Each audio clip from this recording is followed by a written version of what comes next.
नमस्कार, दिलेश देवांगा नाम है मेरा और आप सभी का डीडी यूट्यूब चैनल पर बहुत बहुत स्वागत है। अभी फिलहाल हूं मैं वाड्रफ नगर में। आज पूरा भारत बंद था, ये आपको जानकारी होगा। भारत बंद होने का कारण ये था कि सुप्रीम कोर्ट का एक ऑर्डर आया है एसटी और एससी के लिए, जो आरक्षण में वर्गीकरण किया जा रहा है। उसको लेकर के पूरा जो आदिवासी वर्ग है, एसटी वर्ग है, एससी वर्ग है, वो एकजुट होकर के आज इसके खिलाफत में भारत बंद किए थे। और सभी जगहों पर कहीं ना कहीं यातायात भी प्रभावित रहा। अलग अलग जगह पे अलग अलग कार्यालय, दुकान, ये सब, वैसे कार्यालय तो बंद नज़र मुझे नहीं आए, लेकिन कुछ दुकानें ज़रूर बंद नज़र आई तो प्रभावित हुआ। आइए, जो आदिवासी लीडर हैं वाड्रफ नगर स्तर पर, पूरे क्षेत्र के वैसे हैं, वाड्रफ नगर मुख्य तौर पर ये भारत बंद का कार्यक्रम चल रहा था, उसमें आए हुए थे, अलग अलग हिस्से से हैं। तो इन नेताओं से हम सीधा सवाल करते हैं, पूछते हैं कि ये जो सुप्रीम कोर्ट का डिसीजन है उसके अगेंस्ट में आप लोग भारत बंद क्यों कराए हैं, क्या चाहते हैं, क्या मंशा है। सुप्रीम कोर्ट का जो मंशा है, सुप्रीम कोर्ट ने जिस मंशा के आधार पर अपना ऑर्डर जारी किया है, उसको भी समझने का प्रयास करेंगे इन्हीं से। तो आइए बातचीत का सिलसिला शुरू करते हैं। और हमारे बीच में है, चूँकि इनसे परिचित हूँ, आप मेरे वीडियो पे, मेरे चैनल पर देखे भी होंगे, रामदेव जगते जी हैं, जो एक अच्छे लीडर हैं और विधानसभा में प्रत्याशी के तौर पर इन्होंने नामांकन भी दाखिल किया था। खैर वो अलग विषय है। आइए, बहुत बहुत स्वागत है रामदेव जी। और सवाल आपसे पहला यही कि ये आंदोलन क्यों, ये भारत बंद क्यों? सबसे पहले मैं आपको बहुत बहुत धन्यवाद देना चाहता हूं कि आप अपना व्यस्ततम समय निकाल करके यहाँ पे कवरेज करने के लिए आए। जो वाड्रफ नगर पे जो कार्यक्रम हुआ उसमें आज 5000 से ज़्यादा लोग उपस्थित हुए। हमारे अगुआ आदरणीय जयलखन जी और शिवनाथ मरावी जी के नेतृत्व में हम लोग यहाँ पे आए हुए थे।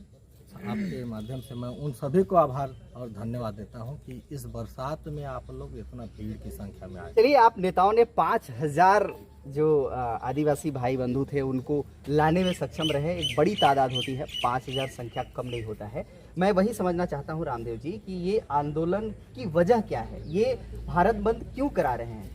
1 अगस्त 2024 को सुप्रीम कोर्ट का जो निर्णय आया कि वर्गीकरण, जो आरक्षण पे वर्गीकरण, मतलब जो समुदाय जैसे एससी एसटी में जो आरक्षण मिला हुआ है उस पे भी वर्गीकरण। अभी हमारा नारा था एक तीर एक कमान, सर्व आदिवासी एक समान। हमारे समाज के आदिवासी भी एक हैं, एससी समाज के जब एक हैं, उस पर कोई वर्गीकरण नहीं है।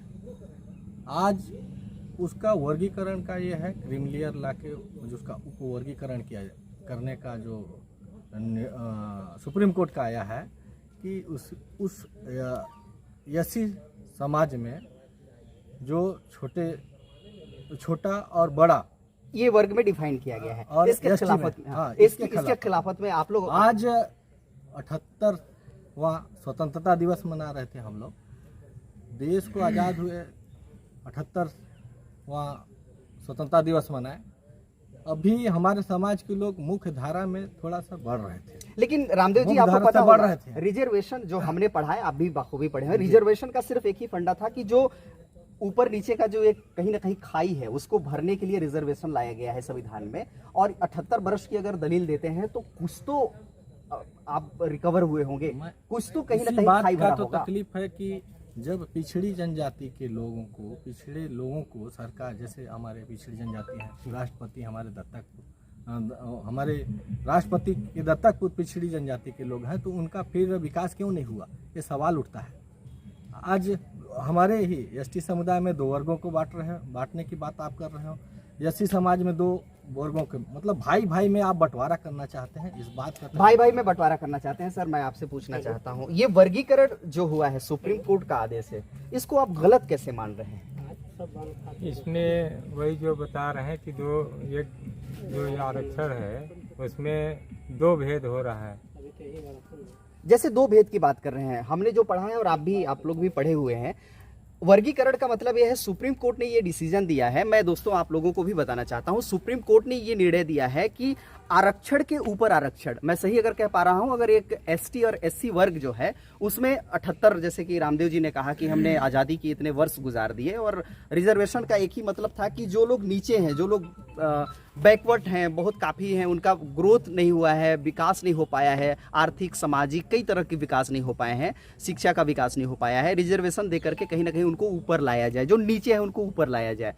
अब क्या हुआ है, वर्गीकरण का मतलब ये है कि ST SC के भीतर भी कुछ लोग उच्च वर्ग के हैं और कुछ लोग निम्न वर्ग के हैं, और निम्न वर्ग को एक्स्ट्रा कहीं ना कहीं रिजर्वेशन देने की बात सुप्रीम कोर्ट ने कही है, और उसी के खिलाफत में ये आदिवासी नेता तैयार है। तो मैं जानना चाहता हूं सर, आप लोग 78 बरस हो गए, अभी भी उच्च निम्न नहीं हुआ है क्या? कुछ लोग ऊपर नहीं आए हैं क्या? आप लोग क्या चाहते हैं, सब बराबर हैं, सब आदिवासी नीचे ही हैं, अभी उनको और ऊपर उठने की जरूरत है? इसमें जो आरक्षण का प्रावधान है उसमें वास्तव में भूमिगत धरातल में उसका लाभ नहीं मिल पा रहा है। मात्र जो है, जो किताबों में ही ST SC के लिए जो आरक्षण का वर्ग विभाजन किया गया है वही दिखता है। अच्छा चलिए, आपने कहा कि धरातल पर वो दिखता नहीं है, सिर्फ किताबी ये आंकड़े आते हैं कि हमने ये दे दिया, हमने वो कर दिया। आपको क्या लगता है अभी धरातल में क्या और परिवर्तन लाने की ज़रूरत है ST और SC के भीतर? इसमें देखिए, क्योंकि ग्रामीण स्तर में जो आदिवासी बहुल हैं, वहाँ ग्रामीण क्षेत्रों में आज भी 90% लोगों को, ग्रामीण लोगों को संविधान के बारे में, संविधान में जो अधिकार दिए गए हैं उसके बारे में लोगों को जानकारी नहीं है, जिसका वो डायरेक्ट लाभ नहीं ले पाते हैं। क्योंकि शिक्षा की कमी है गांव में, जिसके वजह से आज भी वो बुनियादी आप वर्गीकरण को सही तरीके से डिफाइन नहीं कर पाए हैं। मैं आगे चलता हूं और आपसे पूछता हूं। आप मुझे बताइएगा सर, जैसे कि ये कहा गया कि भाई वर्गीकरण किया गया है, हमारे जो समाज को उसको बांटने का काम किया है सुप्रीम कोर्ट ने। मैं सही कह रहा हूं? यही आरोप है आप लोगों का? हाँ बिल्कुल सही बात। अब मुझे ये बताइए कि जो इतने बरस हो गए, 78 बरस हो गए आज़ादी को, इतना में आपको नहीं लगता कि अभी भी विकास कुछ नहीं हुआ है? कुछ उच्च वर्ग और निम्न वर्ग नहीं है, उच्च वर्ग को उसकी आवश्यकता नहीं है, कंप्लीट रिजर्वेशन की आवश्यकता नहीं है। आप लोगों को नहीं लगता कि निम्न वर्ग है उनको ज्यादा रिजर्वेशन की जरूरत है ST SC के भीतर ही? सर देखिए, असली अगर हकीकत बात देखें तो ज़मीनी स्तर पे कुछ हुआ ही नहीं है। हालांकि देश आज़ाद हुए 78 वर्ष जरूर हो गया है, लेकिन गांव ग्रामीण क्षेत्र में जाकर के देखिएगा तो अभी भी शिक्षा के अभाव के चलते उनको न संविधान के विषय में पता है, न नियम कानून के विषय में पता है, न शिक्षा के बारे में पता है। नहीं सर, ये पता मैं माफ कीजिएगा, मैं रोक रहा हूँ। वो संविधान और ये आप पूरी तरीके से सही नहीं बोल रहे हैं। मैं आपको बता रहा हूँ, ST SC में IS भी हैं, IPS भी हैं, कई कर्मचारी भी हैं, अधिकारी भी हैं, अलग अलग वर्ग के भी अधिकारी हैं। अब इसमें से क्या लगता है कि जो IS IPS जो ST SC में जो आते हैं उनको और उनकी पीढ़ी को भी रिजर्वेशन की आवश्यकता है? आप आज जो आदिवासी नेता हैं ये खुल करके बोले ही सही, क्योंकि बाकी लोग सुने, और भी आदिवासी भाई बंधु लोग जो हैं, क्योंकि रिजर्वेशन, मुझे जहाँ तक हम जो पढ़ते हैं, रिजर्वेशन का मतलब है कि निम्न वर्ग को उच्च वर्ग में लाना, ऊंचा उठाना। और जो लोग ऑलरेडी ऊंचे हैं, क्या उनको आवश्यकता है रिजर्वेशन का? नहीं, ऊंचे लोगों की तो खैर जरूरत नहीं है। तो फिर ये डिसीजन तो इसी के लिए हुआ है। तो डिसीजन मतलब गलत तरीका से हुआ है ना। कैसे? सब मान लीजिए 1-2% लोग ही हैं, 1-2% के चलते मतलब हम लोगों को भाई भाई में अलग, मतलब SC में 2 भाग कर दिया जा रहा है, ST में 2 भाग कर दिया जा रहा है, मतलब एक दूसरे से लड़वा रहे हैं। अच्छा, मतलब विभाजन कर रहे हैं। आप उस फैसले को आपने पढ़ा हुआ है? हाँ। क्या ऐसा कोई प्रतिशत निर्धारित कर दिया गया है क्या कि ST SC के भीतर 2 वर्ग होंगे, उनका जो आरक्षण प्रतिशत होगा वो इतना होगा, ज्यादा होगा, कम होगा? ये तो डिसीजन नहीं आया है। वो डिसीजन भले नहीं आया है, लेकिन राज्य सरकार को दिया गया है और राज्य सरकार उसी तरीका से करेगा ही करेगा, और कई बंटवारा करेगा, उसमें कई भाग में डाल देगा। नहीं, एक तरफ आप ये स्वीकार करते हैं कि IS IPS जो ऑलरेडी है उनका परिवार कहीं ना कहीं, देखिए आज भी गरीब परिवार शासकीय स्कूलों में पढ़ते हैं, अमीर बच्चे प्राइवेट और बड़े बड़े संस्थाओं में पढ़ते हैं जहाँ अच्छी शिक्षा, बेहतर शिक्षा दी जाती है। तो ये भिन्नताएं तो है ना साहब। फिर ये भिन्नताओं में अगर कहीं गरीब निचले तबके के, आदिवासी के निचले तबके को अगर एक्स्ट्रा अतिरिक्त रिजर्वेशन अगर उनको मिल रहा है, तो जो उच्च वर्ग के जो आदिवासी लोग हैं उनको क्यों दर्द हो रहा है? नहीं, दर्द नहीं हो रहा है। उच्च लोगों को क्यों दर्द होगा उसमें? अब गिने चुने लोग, 1-2-4 लोग हैं ही। अब उसके एवज में अब भाई भाई में लड़वाएंगे, 2 भाग 3 भाग 4 भाग कर देंगे तो दिक्कत तो होगा ही होगा। आपको लगता है सर ये भाई भाई की लड़ाई है? मतलब आपस में भाई भाई लड़ रहे हैं, एक ही वर्ग के दो हिस्सों में बांटने का प्रयास है। कैसे बांटने का प्रयास है? वो गलत कैसे है? इसको सिद्ध कैसे करेंगे? देखिए, चूंकि जो अभिमान्य सुप्रीम कोर्ट का जो फैसला आया है, आरक्षण कोई कैटेगरी से वो उसके आर्थिक स्थिति को आकलन करके आरक्षण की व्यवस्था सरकार ने पहले ऐसा नहीं था कि वो उच्च वर्ग है निम्न वर्ग है, ऐसा नहीं था। आरक्षण हमारा संवैधानिक अधिकार है, हमारे एसटी हो या एससी हो, इस वजह से वो आरक्षण की व्यवस्था की गई थी। पूर्व में पहले से है। नहीं सर, आप पहले से ये बात जब आप बोल रहे हैं कि ये पहले से व्यवस्था की गई है कि भाई हमें सिर्फ सामाजिक रूप से आरक्षण दिया गया है, अब सामाजिक रूप से बांटने का प्रयास नहीं है, उसमें उच्च वर्ग निम्न वर्ग ये क्राइटेरिया निर्धारित नहीं किया गया था। सर 78 साल हो गए, 78 साल में जैसे मैंने अभी कहा, इनसे भी बात किया सर से कि IAS IPS बने हैं, बहुत लोग कर्मचारी बने हैं, अधिकारी बने हैं, अलग अलग पोजीशन पे बहुत लोग नीचे से ऊपर उठ चुके हैं, क्या उनको भी अभी रिजर्वेशन की जरूरत है? ये कहीं ना कहीं उच्च वर्ग जो ST SC के उच्च वर्ग वाले हैं, जो बड़े नेता हैं, वो राजनीति नहीं कर रहे हैं, अपना अधिकार खोने का डर उनको नहीं सता रहा है? कि वो एक अलग विषय है, क्योंकि जहाँ तक उच्च वर्ग निम्न वर्ग की बात है, ये तो पहले भी था। आज़ादी से पहले भी हमारे आदिवासी लोग राजा महाराजा एक रियासत के मालिक हुआ करते थे, ऐसी बात नहीं है। ये पहले से भी था, आज भी है। ये एक प्रकृति का सिस्टम है जो अप डाउन रहेगा ही रहेगा। लेकिन जो माननीय सुप्रीम कोर्ट ने जो फैसला किया है, जो सदन में होना चाहिए था, सदन न्यायपालिका न्याय का काम हाँ, करना चाहिए। ये जो आप बोल रहे हैं, इस पे बेस बनता है, इस पर बेस बनता है कि जो राष्ट्रपति ने सुप्रीम कोर्ट ने जो आदेश जारी किया है, बल्कि बाकायदा इसका सदन में डिबेट होना चाहिए, बहस होना चाहिए, फिर वहां से प्रस्ताव पारित करके कहीं ना कहीं राष्ट्रपति के पास जाना चाहिए था, वहां से संविधान के रूप में ये लेना। ये हुआ विरोध का ना मामला। फिर ये रिजर्वेशन का जो आप लोग भारत बंद कर रहे हैं, फिर ट्रैक अलग जा रहा है ना। इसमें तो आप जैसे तो आदिवासी नेता जो है, ये कहीं ना कहीं अपनी राजनीति कर रहे हैं। जो लोग, जैसे आपने भी अपनी स्वयं स्वीकार किया कि हम लोग तो राजा भी थे, आदिवासी राजा भी थे, बहुत संपन्न थे, काफी धन दौलत और जगह जमीन वाले थे। जो जगह जमीन वाले हैं, जो धन दौलत वाले हैं साहब, उनको रिजर्वेशन की क्या आवश्यकता है? अगर सुप्रीम कोर्ट ने ऐसा बैलेंसिंग करने के लिए ऑर्डर जारी भी कर दिया, तो आदिवासियों के लिए ही तो किया है, गैर आदिवासी के लिए तो नहीं किया है। तो जो आरक्षण की व्यवस्था थी, जो पहले थी व्यवस्था, जो अच्छे बच्चे थे वो जनरल कैटेगरी में जाते थे। जनरल कैटेगरी का 50% आरक्षण रिजर्वेशन क्यों किया जा रहा है, जबकि उनकी पॉपुलेशन 15% है? तो उनके लिए 15% रिजर्व बनाना चाहिए। ST का जो परसेंटेज है उतना रहना चाहिए, SC का जो है परसेंटेज। फिर तो आप सामाजिक रूप से ही ना बांट रहे हैं। ये गलत तरीके से कर रहे हैं ना। नहीं साहब, फिर उसमें हमारा आदिवासी जाएगा कहाँ? नहीं, फिर तो SC के लोग जाएंगे कहाँ? जाने की बात ही नहीं है। फिर तो आप उसको बांटने की काम कर रहे हैं। बांटने का काम ये है, यहाँ तो सुप्रीम कोर्ट का जो डिसीजन है सिर्फ ये है कि निम्न वर्ग और उच्च वर्ग वर्गीकरण करने का। वर्गीकरण का मतलब कि जो लोग नीचे हैं, क्या है, जैसे मैं देखिए एज ए मीडिया में सच्चाई सामने रख रहा हूं दोस्तों, जो आदिवासी भाई बंधु देख रहे होंगे, उसमें ये स्पष्ट है कि जो गरीब हैं, जो निचले तबके के हैं, जो सामाजिक रूप से, आर्थिक रूप से, शिक्षा के स्तर उनके बहुत कमजोर हैं, उनको अतिरिक्त, आप लोगों को अतिरिक्त जो व्यवस्था देने की बात हुई है, आरक्षण देने की बात हुई है, वो आप लोगों के लिए हुए, आप लोगों के लिए निर्देश किए गए हैं। जो उच्च वर्ग है, जैसे बार बार मैं जिक्र कर रहा हूं कि जो लोग अधिकारी ग्रेड के हैं, जिनके बच्चे अच्छे से पढ़ाई कर रहे हैं, बाहर पढ़ाई कर रहे हैं, अच्छी संस्थाओं में पढ़ रहे हैं, अगर वो अच्छी संस्थाओं में पढ़ रहे हैं, उनकी जगह पे अगर एक गरीब, अति गरीब आदिवासी के बच्चे को अगर वो अधिकार मिल जा रहा है, तो आप जैसे जो आदिवासी नेता हैं, उनको दर्द क्यों हो रही है? मैं यही तो पूछना चाह रहा हूं आप लोगों से। यही तो अंतर है ना हमारे आदिवासी में, SC हो या ST। आप इसी बीच में हमारे चाचा जो मध्य प्रदेश शासन मंत्री रहे, उनके पास 2 व्हीलर आज नहीं मिलेगा, क्योंकि आदिवासी बहुत सीधे साधे हैं, SC लोग बहुत सीधे साधे हैं। ये लोग गलत तरीके से पैसा इकट्ठा नहीं करना चाहते। आज भी उनकी स्तर उतनी नहीं है, मानसिक रूप से उतने सक्षम नहीं हो पाए हैं, इसलिए पूरे देश के हमारे ST SC लोगों को रोड पर उतरना पड़ रहा है।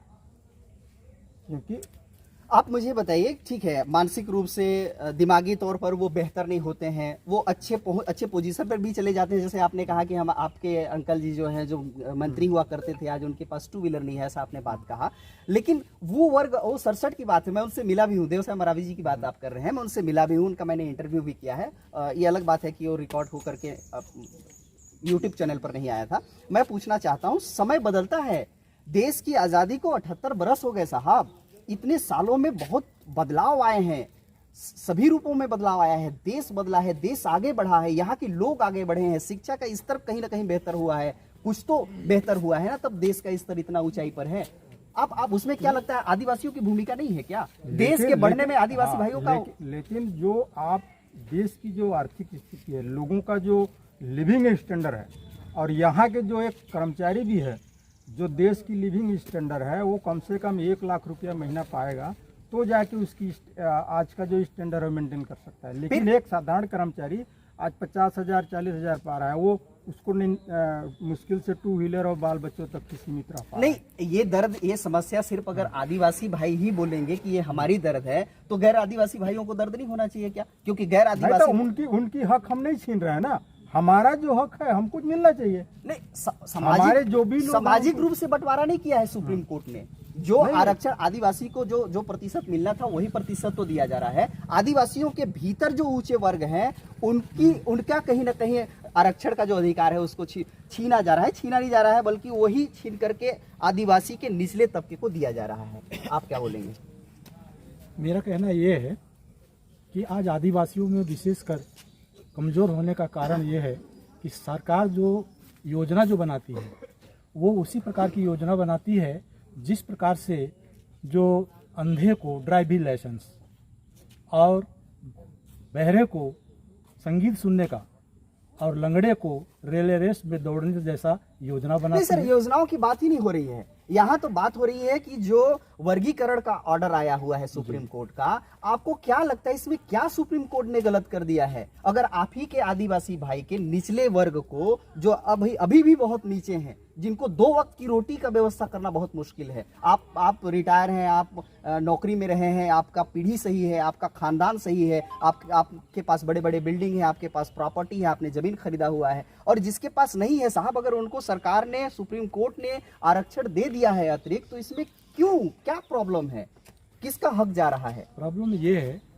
जैसे कहीं ग्राम सभा जब बनती है, बैठक होती है, उस ग्राम सभा में भी हमारे आदिवासी भाई साहब और ऐसी लोग जा नहीं पाते हैं, और इनकी कमी तो है, लेकिन वहाँ पर जो सामान्य वर्ग के लोग जा करके अपना नाम दर्ज करा लेते हैं, और जो लाभ मिलता है आदिवासी हरिजनों को वो लाभ मिलने नहीं पा रहा है। तो पंचायत बैठकों में कहाँ पर निर्देश किया गया है कि जो आदिवासी के जो उच्च वर्ग है या शिक्षित वर्ग है उनको पंचायत भवन में बैठक में जाने से मना किया जा रहा है? ऐसा ऑर्डर तो आया नहीं है। आर्डर तो नहीं है, लेकिन ये लोग जो अपने आप को आगे ला करके जो है, जो SC ST के लोगों को पीछे ढकेल देते हैं, और अपना जो योजना जो होता है या सुविधा जो आदिवासी हरिजनों को आता है वो योजना जो तो लड़ाई साहब फिर आदिवासियों को इस पक्ष में लड़ना चाहिए कि जो योजनाएं चल रही हैं उसका मिसयूज हो रहा है। फिर ये आरक्षण के बेस में जो आप भारत बंद करा रहे हैं ना, ये थोड़ा सही नहीं लग रहा है, ये इसका बेस समझ में नहीं आ रहा। तो आरक्षण का ये बेस ये होना चाहिए था कि जितने भी कमजोर वर्ग के हैं उनको जो है जो आरक्षण देना ही चाहिए, और जो ऊंचे वर्ग के हैं उनको जो सामान्य रूप में उनके बच्चों को तो नहीं मिलेगा। जो एक वर्ग को मिल गया और एक पीढ़ी को मिल गया तो दूसरी पीढ़ी को तो नहीं मिलेगी। उसकी आवश्यकता भी तो नहीं है, उसकी आवश्यकता भी तो नहीं है। बजाय इसके कि अगर जो ऊपर चढ़ चुका है और नीचे को खींचने के लिए जो बजट या जो पैसे खर्च किए जाएंगे, क्योंकि तादाद साहब यहाँ 150 करोड़ का है आबादी है, तो जाहिर तौर पर बैलेंसिंग करना तो मुश्किल होगा। बहरहाल आगे बढ़ते हैं। रामदेव जगते ने हाथ उठाया है, ये कुछ कहना चाहते हैं। तमाम बातें आप सुन चुके हैं रामदेव जी, और बीच में बातें सुन चुके हैं आप, इसके बेसिस पर और क्या कहना चाहते हैं? मैं कह रहा हूँ कि आरक्षण कोई गरीबी उन्मूलन कार्यक्रम नहीं है। ये भारत में जो डॉक्टर भीमराव अंबेडकर जी ने बनाया था, बहुत सोच कर समझ करके बनाए थे, उनकी कमेटी ने बनाया था। अभी 78 साल हुआ ही है, हजारों साल से जो चल रहा है, मुख्य धारा में लोग जुड़े नहीं है। अभी शिक्षा का स्तर, अभी तो हम लोग पढ़ने का अधिकार मिला है। 78 साल को इतना कम बता रहे हैं रामदेव जी। भीमराव अंबेडकर ने तो 10 साल का रेशियो निकाला था। ये अलग बात है कि राजनीतिक लोगों ने, जो पॉलिटिशियन जो थे, जो देश को चलाने वाले थे, देश का जो बजट आया है, शिक्षा व्यवस्था में कटौती कर रहे हो, स्वास्थ्य व्यवस्था आपका लचर है, हमारे मुख्य जो है पेयजल की व्यवस्था ठीक ठाक नहीं है। आप यहाँ पे यही तो आप लोग भटक रहे हैं। छत्तीसगढ़ शासन में आप ट्राइबल फंड्स हो चाहे SC का फंड्स हो, आप उसको कन्वर्ट करके महतारी पैसा दे रहे हैं। तो क्या हो रहा है? हमारा शिक्षा का स्तर और स्वास्थ्य का स्तर को बेहतर बनाइए। हमको पाठ्यक्रमों में भारत का संविधान पाठ्यक्रम से हटाया जा रहा है। रामदेव जी, यही तो मैं कह रहा हूँ कि आदिवासी नेता एक गलत ट्रैक पे जा रहे हैं। यही तो मैं कहने जा रहा हूँ कि आप योजनाओं पर बात करें ना, सुप्रीम कोर्ट वापस ले। अभी हम लोग चाहते हैं हमारे पूरे देश आप चाहते कुछ और है, हमारे देश के आदिवासी समाज चाहता है कि अभी हमारा जो जो अभी सुप्रीम कोर्ट का निर्णय आया है वो वापस ले। मैं केंद्र की सरकार में जो बैठे पदाधिकारी हैं उनसे हम लोग मंच के माध्यम से तमाम लोग नहीं, आप लोग के लिए वो ठीक है, कि वो आप कर चुके हैं। अभी मुख्य अब धारा में नहीं आए हैं। 5,000 लोगों के साथ रामदेव जी मुख्य धारा में नहीं आए हैं। 5,000 उनको लोगों अभी उनको अपनी स्थिति पे छोड़ दें। कुछ लोग जो अधिकारी कर्मचारी गिने चुने मात्र, अभी हमारे जयलखन जी ने बताया कि कुछ लोग, आप देखिए न्यायपालिका में कितने लोग हैं, हाई सुप्रीम कोर्ट में आंकड़ों की गिनती किया जाए ना, सुप्रीम कोर्ट में कितने लोग हैं, हाई कोर्ट में कितने लोग हैं, मंत्रालय में कितने लोग हैं, संचालन मात्र परसेंटेज गिने चुने लोग तो ये शिक्षा की स्थिति को बेहतर बनाने की बात हो ना। सिर्फ शिक्षा की, मैं वही तो कहने जा रहा हूँ रामदेव जी कि आप लोग रिजर्वेशन की बात कर रहे हैं, ठीक है, आप चाहते कुछ और हैं। सरकार से आप लोगों की शिकायत है कि सरकार योजनाएं अच्छी नहीं ला रही है, सरकार की ऐसी योजनाएं नहीं है जो आदिवासी वर्ग को या एससी वर्ग को मजबूत करे। योजनाओं पर बात होनी चाहिए। फिर ये रिजर्वेशन पे जो बात हो रही है ना, ये समझ से देश के तमाम विपक्ष पार्टियां सरकार बोल रहे हैं कि जब आरक्षण ही लागू करना है तो पूरा पहले जनगणना लागू करो, पूरे देश में जनगणना लागू हो, जिसकी जितनी आबादी उतना उसको हक दिया जाए। आबादी से हक मिलना चाहिए या फिर निम्न वर्ग और उच्च वर्ग के हिसाब से? वही तो बांट रहे हैं ना। अभी हमारे अधिकारी, हमारे समाज के कुछ लोग, गिने चुने लोग अभी मुख्य धारा में आए हैं, उन्हीं के मार्गदर्शन में वो छोटे लोग, मतलब उसी वर्ग में भाषा में बोलूंगा, उन्हें के जो छोटे लोग हैं वो उनको देख करके अनुसरण करके आगे बढ़ रहा है। अब हमारे अगुआ को हमारे मार्गदर्शक अधिकारी कर्मचारी, हमारे पॉपुलर जो भी लीडर हैं, समाज के लिए जो काम कर रहे हैं, उन लीडर की बात कर रहा हूँ। उन लीडर की बात नहीं कर रहा हूँ जो कि अभी सुप्रीम कोर्ट, अब बात था कि ये सदन में आना चाहिए था, ये भी सदन में आना चाहिए था, सदन में हो। सुप्रीम कोर्ट संज्ञान में ले रहा है। और सुप्रीम कोर्ट को संज्ञान इस बात का लेना चाहिए कि हमारे लोग, जब बैलेट पेपर से बात आती है कि बैलेट पेपर से चुनाव होना चाहिए, तो ईवीएम का बात, ईवीएम पे कहे डिसीजन नहीं दे रहे हो। हमारे अधिकारी कर्मचारी जो समाज के लोग हैं, ईडी का छापा क्यों मार रहे हो? वीवीपैट इलेक्शन कमीशन जो शिकायतें आ रही हैं उस पे आप कर नहीं रहे हो। आरक्षण पे जब देखता हूं, सुन लीजिए, मुझे जहां तक समझ में आ रहा है, मुझे जहां तक समझ में आ रहा है, आपके सीने में दर्द है और कमर का दर्द का आप इंजेक्शन लगवाना चाहते हैं, ये गलत है। जहां पर जो दर्द है वहां का इलाज होना चाहिए। सर का दर्द है तो सर का इलाज हो, पैर का दर्द है तो पैर का इलाज हो। कहने का मतलब ये है कि जो रिजर्वेशन का मामला है वो अलग है, योजनाओं का जो मामला अलग है। आप मुस्कुरा रहे हैं, मैं आपके पास आता हूं। मैंने कुछ गलत कहा क्या? जी, तो योजना के अंतर्गत तो सभी को, SC ST दोनों को बराबर मिलना चाहिए।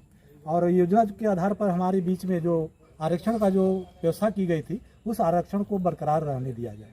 बरकरार किस आधार पर? खैर वो बातें हो चुकी हैं। आप ये चाहते हैं, आप लोग चाहते हैं कि वो जो व्यवस्था है, आरक्षण का व्यवस्था है जो भीमराव अम्बेडकर साहब ने आप लोगों को दिया था, वो कायम हो। अब आप लोगों का निम्न वर्ग भी और उच्च वर्ग भी उसका लाभ ले, यही आप लोग चाहते हैं? हाँ, मंच के माध्यम से हम लोग यही चाहते हैं कि सुप्रीम कोर्ट का जो डिसीजन आया है वो उसको वापस ले, और केंद्र सरकार में बैठे जो पदाधिकारी हैं वो सदन में आप लोग पारित करें कि वो जो सुप्रीम कोर्ट का फैसला आया है उसको स्थगित किया जाए और पूरा देश में के राज्य में ये लागू ना हो। नहीं तो आने वाले समय में पूरा ST SC समुदाय के लोग, आज सांकेतिक मात्र का धरना प्रदर्शन और विरोध प्रदर्शन हुआ है, आने वाला समय बहुत उग्र रूप से होगा। आप लोग रामदेव जी, ये उकसारे वाला बात हम शामिल नहीं करेंगे। उकसा रहे हैं आप। मैं आपसे ये कहना चाह रहा हूँ कि जो निम्न वर्ग है, निम्न वर्ग जो जिनको आरक्षण दिया जा रहा है, जिनको एक्स्ट्रा आरक्षण दिया जा रहा है, ये बैलेंसिंग करने के लिए दिया जा रहा है,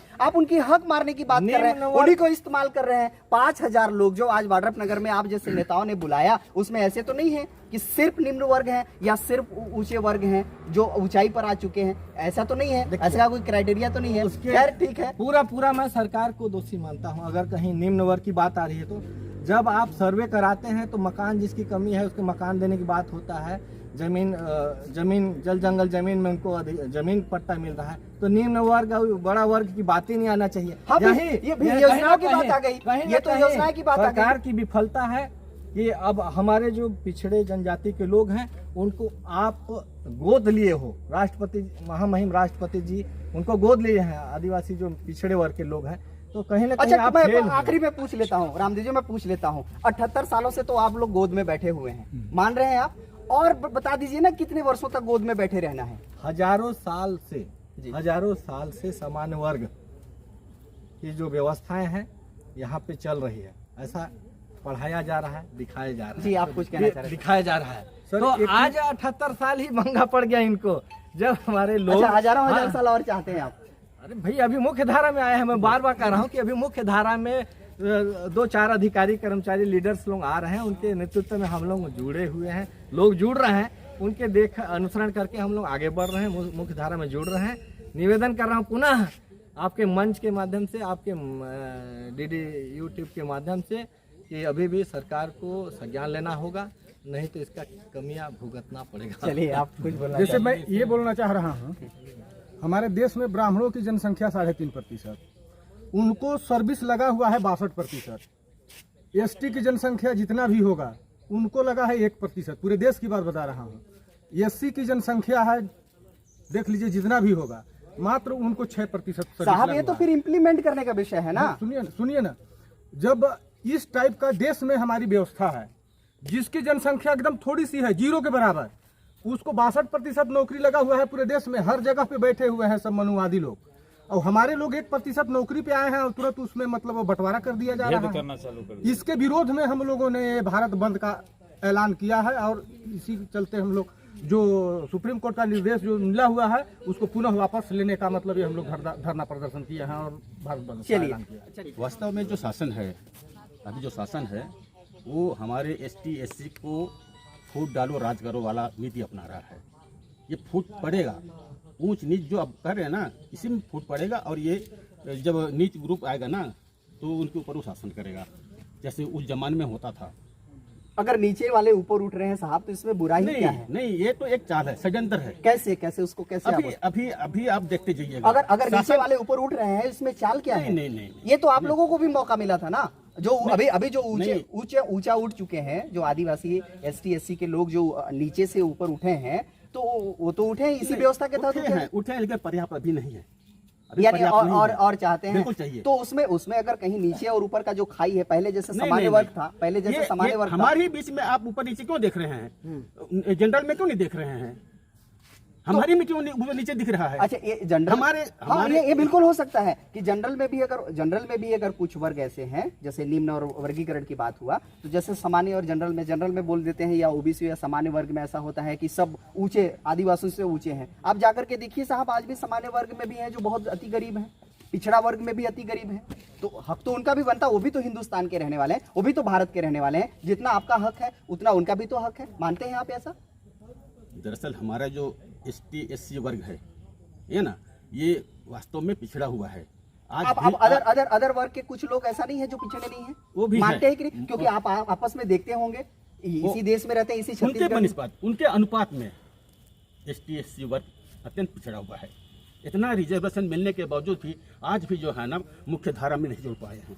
इसमें जो क्या है ना सर, कि मनु वर्ग के लोग जितने भी हैं, वो लोग इन्होंने 4000 वर्ष तक इन्होंने एससी एसटी के साथ इन्होंने अपना पूर्ण जो अधिकार रखे, और इसी बात को जो है अम्बेडकर ने सोचा कि मनु वर्ग के मतलब जितना मिला है उनको, उतना आप भी चाहते हैं, सीधे पॉइंट पर आते हैं, उतना ही आप भी चाहते हैं। जी। चलिए, बहुत बहुत धन्यवाद, आप लोगों ने हमसे बात की और अपना पक्ष रखा। भारत बंद पर बात हो रही थी, वाड्रफ नगर के सरजमी पर मौजूद हूँ, और आज 5000 के तादाद में लोग यहाँ पर आए हुए थे, भारत बंद करा रहे थे। सिर्फ एक ही है, सुप्रीम कोर्ट ने डिसीजन दिया है कि एसटी एससी में भी वर्गीकरण किया है, कि जो उसमें भी एसटी एससी में जो आरक्षण इतने वर्षों से दिया जा रहा था, लेकिन कुछ लोग ऊपर उठ गए हैं, मनसा यही समझ में आता है, और जो लोग अभी भी नहीं उठे हैं उनको अतिरिक्त आरक्षण दिया जाए, बजाय जो ऊपर उठ चुके हैं। इस फैसले के खिलाफत में बहुत सारे जो आदिवासी एसटी एससी कैटेगरी के जो लीडर हैं वो नेतृत्व कर रहे हैं। इस पर आज ये बातचीत और ये विषय सुन करके आप सभी दर्शकों को कैसा लगा, हमें कमेंट बॉक्स पर लिख करके बताइएगा, और अच्छा लगेगा तो लाइक करके आपके अपनों तक भी शेयर कर दीजिएगा। जी हाँ, टीडी यूट्यूब चैनल को सब्सक्राइब नहीं किए होंगे तो कर लीजिएगा। धीरे धीरे हमारा परिवार बढ़ता चला जा रहा है और हम चाहते हैं कि आप भी हमारे परिवार के सदस्य बने। बहरहाल, कैमरा पर्सन के साथ दिलेश देवांगन को दीजिए इजाजत। नमस्कार।